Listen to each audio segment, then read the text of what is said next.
Welcome to The Source, where we combine the headlines with in-depth conversations with the newsmakers themselves. Sitting in for Pinky Webb, I'm Mai Rodriguez. Today on the program, the province of Surigao del Norte is being offered as a possible Enhanced Defense Cooperation Agreement or EDCA site.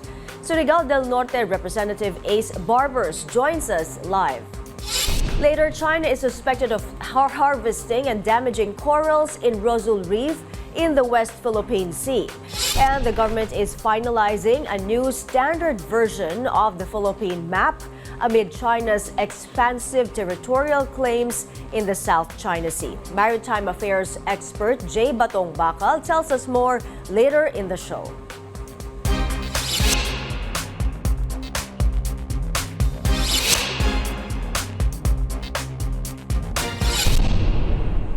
Officials of Surigao del Norte have asked the Armed Forces of the Philippines and the U.S. Armed Forces to consider the province as a base for defensive and humanitarian purposes under the Enhanced Defense Cooperation Agreement or EDCA. Last week, the military top brass of Manila and Washington announced that they are looking to add more EDCA sites in the Philippines. There are currently 9 EDCA sites in the country. Let's go straight to the source of the story, Surigao del Norte Representative Ace Barbers. Good morning, Congressman Barbers. Hi, good morning, Mai. Good morning to our kababayans.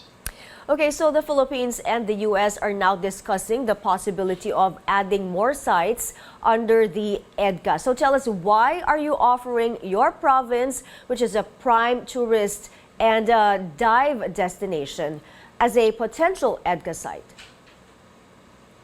Well, we invited the officers and officials of the military to check out and see whether putting up an EDCA site in the Pacific Ocean, which is directly facing the province of Surigao del Norte, would be a viable site, no, for their exercise. No? And we thought that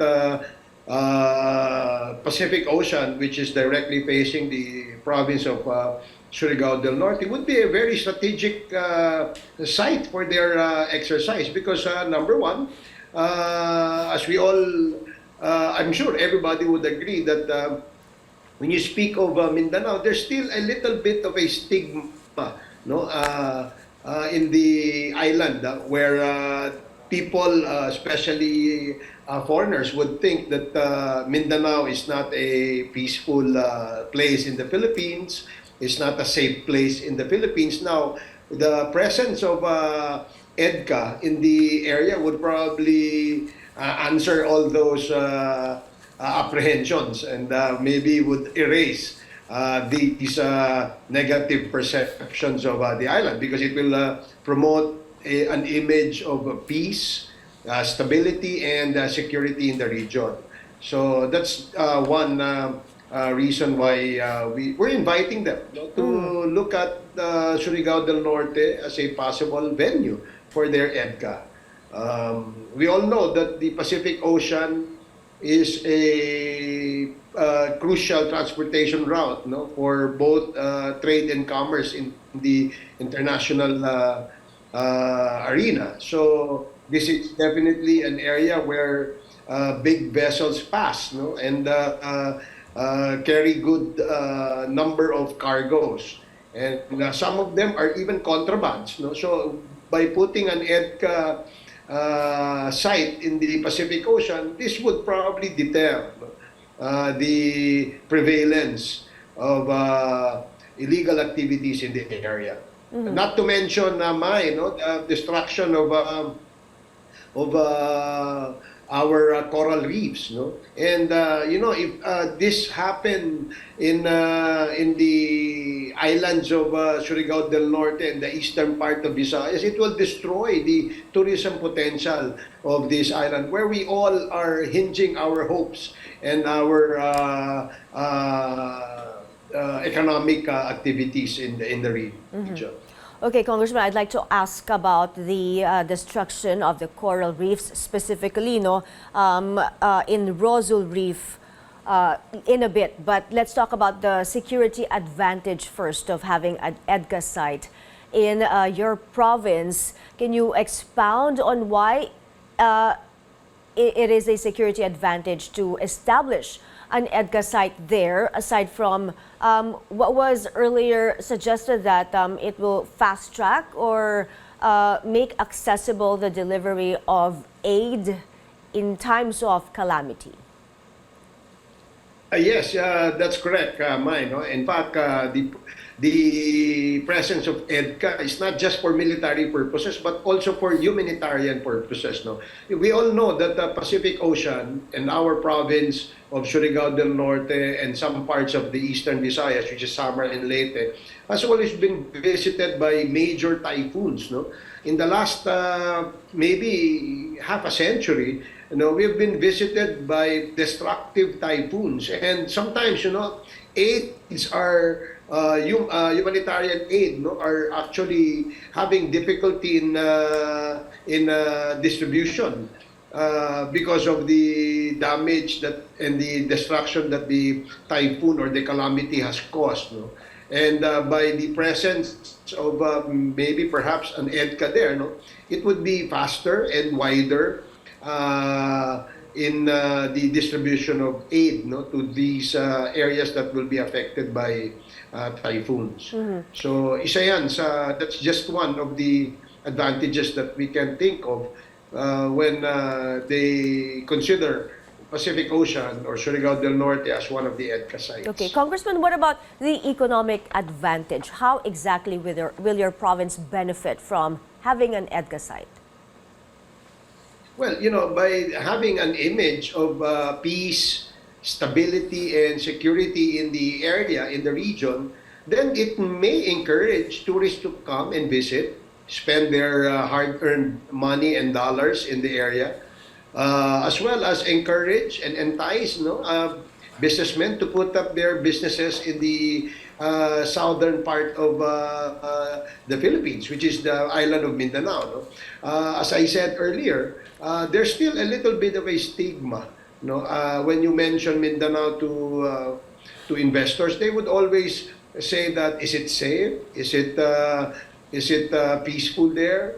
So now with the presence of an EDCA in the area, it would perhaps add to the present peaceful, stable, and secured area in Mindanao. And this will enhance, the perception Congressman, of people in the area. yeah, but did you conduct any informal surveys to get the pulse of the people on whether they support establishing such a site? That's a good question. No? In fact, we're just voicing out our opinion, and if and when surveys will be conducted and people would say no, so we should follow what the people decide on this issue. But in the meantime, we'd like to ask them to consider and study the viability of putting up an EDCA site in this area of Mindanao. And if they discover that it is a viable area for an EDCA, then maybe we can start consulting our people and consider their opinion on the issue. Because this early, there may be apprehensions already doon sa offer That's ninyo. correct. Do you see potential challenges, for example, that you're foreseeing should your province be chosen as an EDCA site? Well, just like in any other parts of the country, where EDCA is happening, there are people who disagree, but there are also people who agree.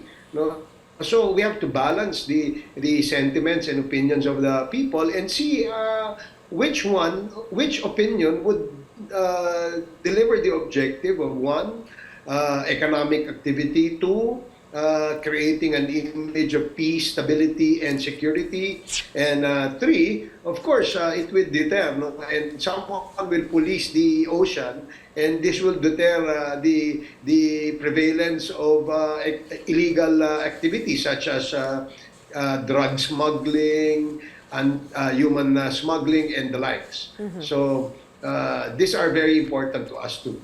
Okay, on a national perspective, do you feel that adding more EDCA sites, because we already have 9, or there are 5 already and there are 4 more being proposed. So adding more, do you think it will be beneficial for the country, or will it only further escalate tensions in the region?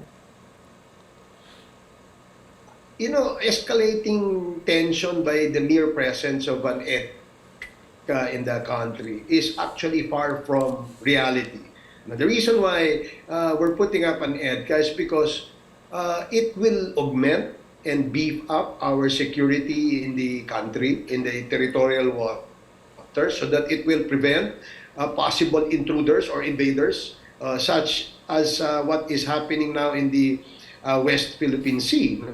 We're not saying they are invaders, but we don't want to give up part of our country for other countries, no, so to speak. What I'm saying is that the more police you have there, the more it will deter the commission of crimes. So the more, notwithstanding, of course, that there could be some violations and abuses, no, but generally the perspective is really to create an image of peace and stability, and so that no one can push us around or bully us. Ito naman to augment lang the security forces that we have at the moment. But of course, the national government is looking for ways, no, to beef up our capabilities in the armed forces, so that we cannot be pushed around and bullied by other nations. Okay. We have more to talk about, but we'll have to take a short break. This is The Source on CNN Philippines. Please stay tuned.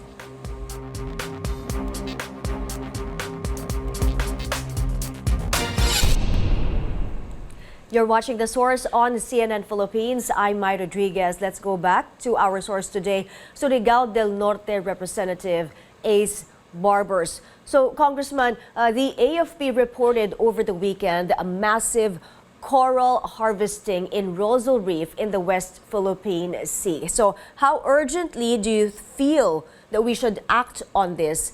Because this is exactly the same spot where Chinese militia vessels are regularly swarming. How do you think our government should deal with this? Well, again, maybe it's also noteworthy to add to another note verbal, no?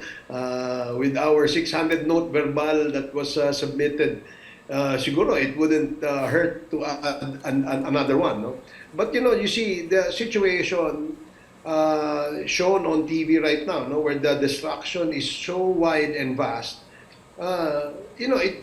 It kills the hopes of the future generation. What would happen now to the aquamarine life in the area? And just imagine if this happened in the whole West Philippine Sea and the rich Pacific Ocean. So kawawa ang Filipino and the next generation of Filipinos. So this is really saddening, and we should really take action on this by whatever means.